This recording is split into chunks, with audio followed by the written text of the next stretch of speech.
Lesson number 7 in the country अपने देश में रिटन बाय W.H. डेविस।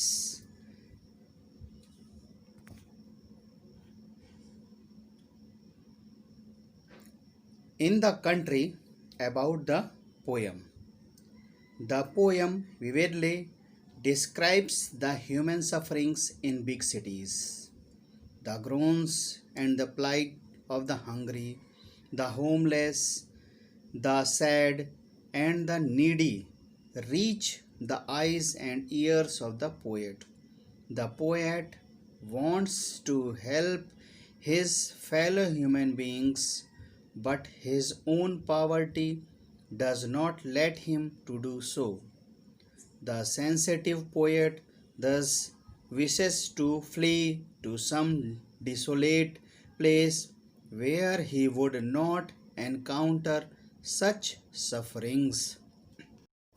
इस कविता के बारे में कवि क्या कहना चाह रहा है, हम उसको सुनेंगे। कविता बड़े शहरों में रह रहे मनुष्यों की पीड़ा का सजीवता पूर्वक वर्णन करती है। निराश्रित लोगों के लिए, दुखी लोगों के लिए, दरिद्र और भूखों का अंतर्नाद एवं दुर्दशा, जो दुर्दशा हो रही है लोगों की, वो कवि की आँख और कानों तक पहुँचते हैं।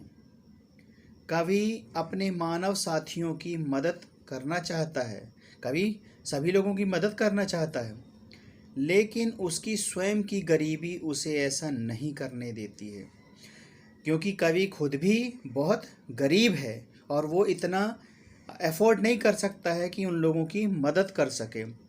तब कोमल हृदय कवि किसी एकांकी स्थान की ओर भाग जाना चाहता है। वह किसी एकांतवास में भाग जाना चाहता है, चला जाना चाहता है, जहाँ उसे दुख देखने को नहीं मिलेंगे। जिस जगह उसको दुख दिखे ही नहीं, सिर्फ खुशी ही खुशी हो, वो ऐसी जगह भाग जाना चाहता है।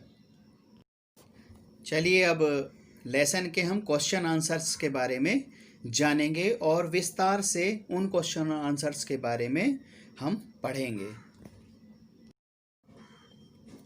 Question number 1, what kind of life does the poet find in the woods.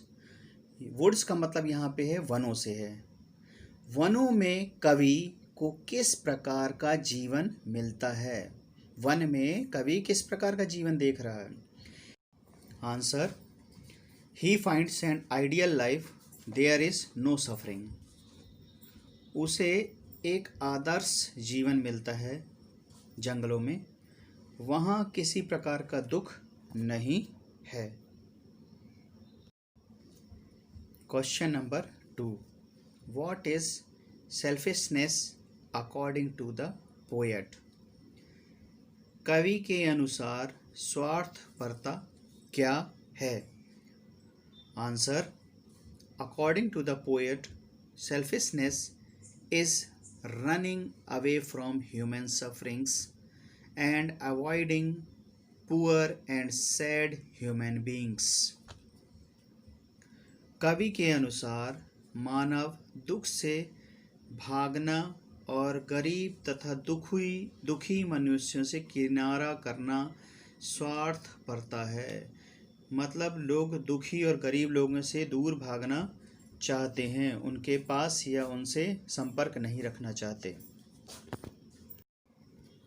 Question number 3, what is the difference between a selfish and helpless man. स्वार्थी तथा निरुपाय व्यक्ति के बीच क्या फर्क है। Answer, a selfish person avoids the poor and downtrodden while helpless person wants to help but is not able to do it। स्वार्थी व्यक्ति गरीबों और दलितों से किनारा करना चाहता है, जबकि निरुपाय व्यक्ति उनकी मदद करना चाहता है पर कर नहीं पाता है, क्योंकि वह इतना गरीब होता है कि उनको कोई मदद नहीं कर पाता है। Question number 4. Why does the poet not admire the beautiful sights of the city?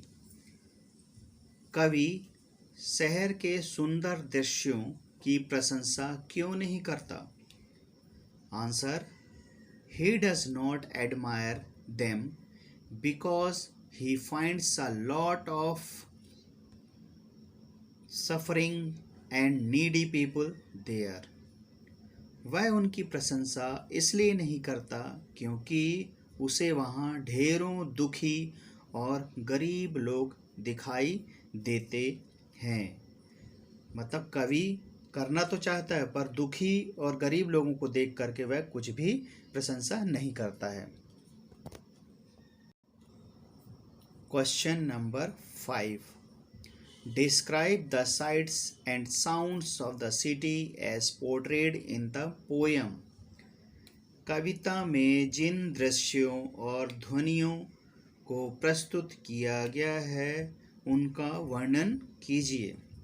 Answer: The sights portrayed are those of thousands of suffering faces and the wolfish and greedy people waiting for their chance, and the sounds are those of groans and sighs of the poor.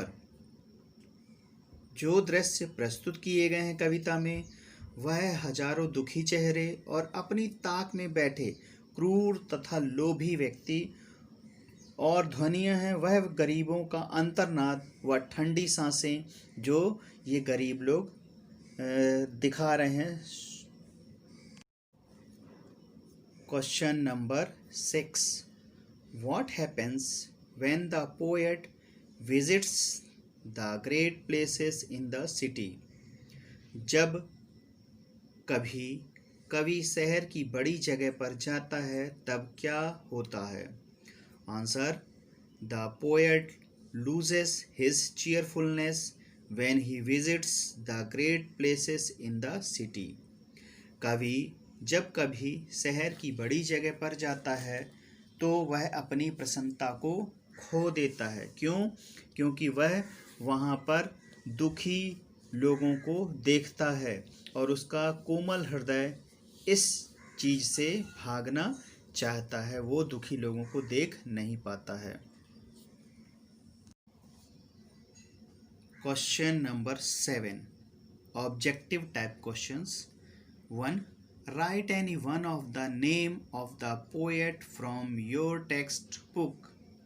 तो answer is W.H. Davis. 2. Fill in the blank and rewrite. This life is sweetest is the very first line of the poem. Answer: in the country. तो ये थे हमारे question and answer lesson number 7 के इन the country. इसे आप अच्छे से पढ़िए और याद करिए और अपनी कॉपी में नोट डाउन करिए।